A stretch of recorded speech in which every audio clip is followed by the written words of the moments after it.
कि जनता के प्रतिनिधित्व करने वाले हैं तो ऐसे बैठे हुए निर्माण करने वाले को गॉड कहते हैं।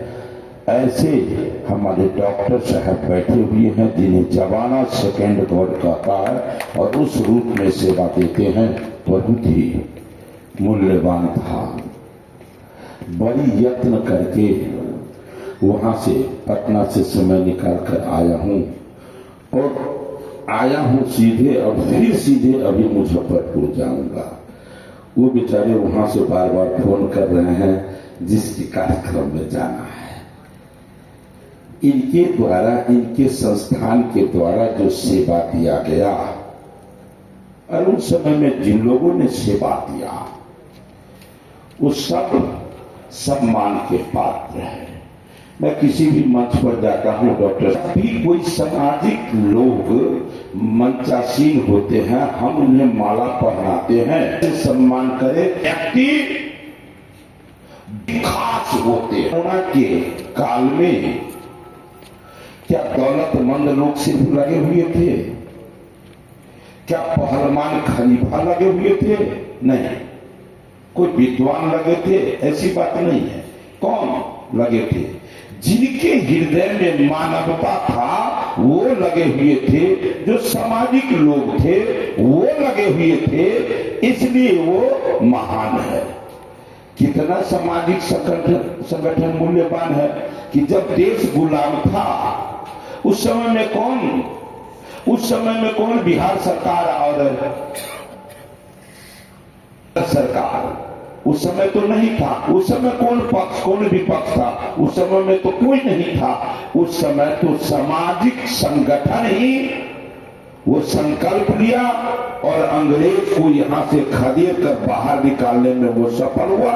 इसीलिए आज हम स्वतंत्र भारत में जी रहे हैं। ये है औकात सामाजिक संगठन का।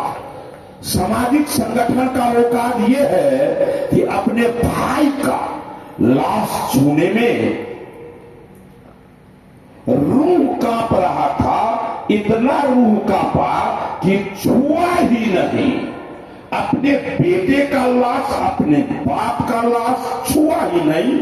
यहां बैठे वही लोग हैं, वही आदरणीय, वही पूजनीय लोग हैं जिसने इतना बड़ा दुस्साहस दिखाया था। मैं नबी जी को जितने दिन से जानता हूं, सम्मान करता हूं कि ये सामाजिक कार्य में रुचि लेते हैं, लेकिन कोरोना के बाद इनसे जो मेरा स्नेह जुड़ा, अभी कुछ दिन पहले इनकी बच्ची की शादी हुई थी।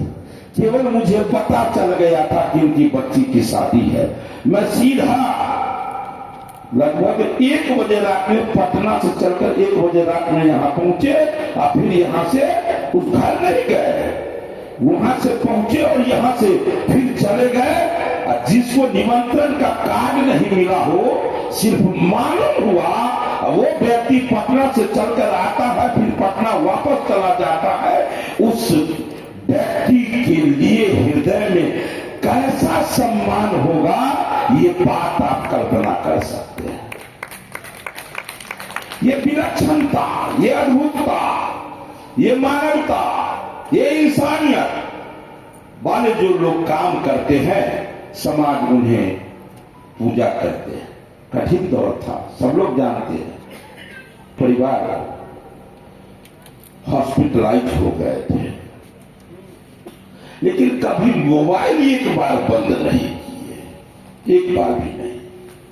चारों तरफ से यहाँ ऐसे वहां ऐसे सब हो रहा। एक ध्येय था कि बात करूंगा, इतना पुष्टक करूंगा उसे कि थोड़ा सा हौसला उसका बुलंद होगा।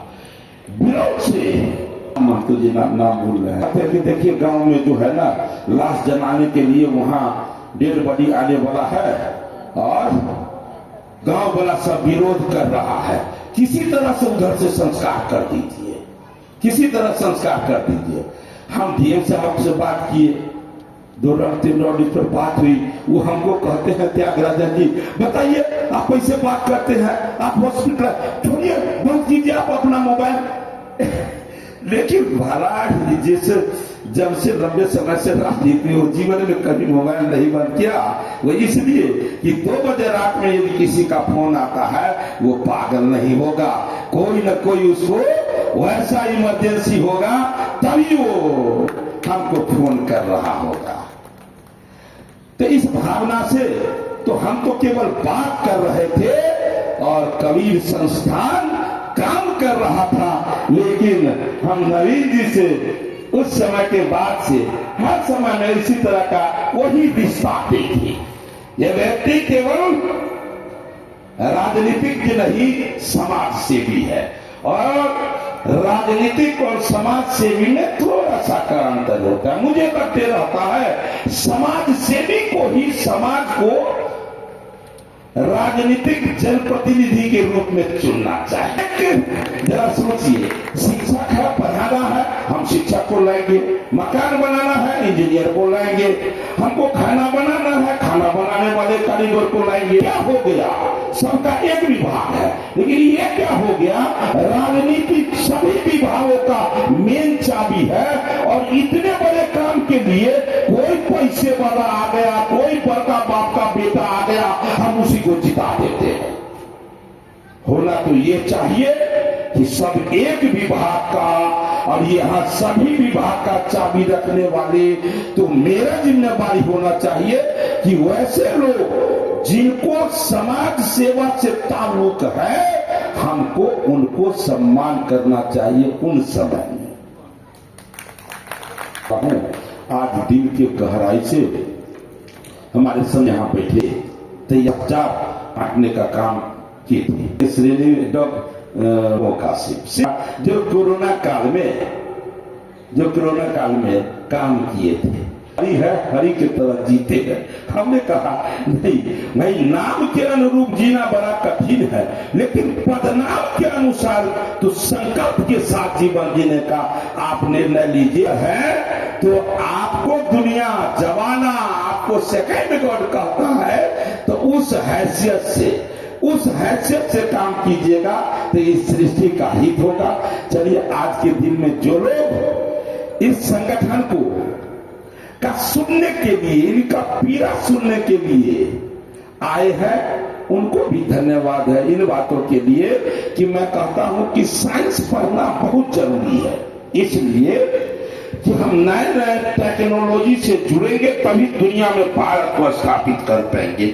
लेकिन इतिहास पढ़ना उससे भी ज्यादा जरूरी है। जब तक इतिहास नहीं पढ़ेंगे तब तक हमको पीछे क्या हुआ, कैसे देश गुलाम हुआ, कैसे आजादी मिली, और कैसे कोरोना जैसे गुलामी से हम बाहर निकले।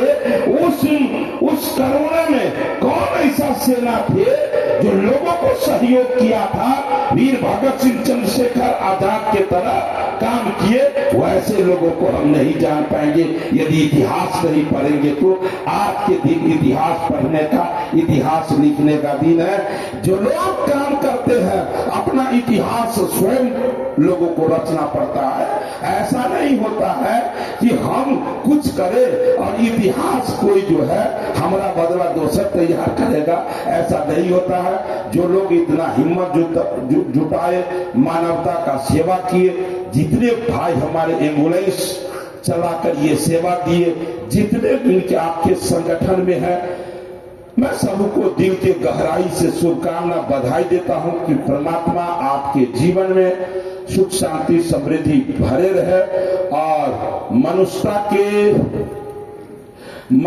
का हर खून के कतरा में इसी तरह आपके हृदय में स्थान बना रहे। यही शुभकामना के साथ मैं वाणी को विराम देता हूं। जय हिंद, जय भारत।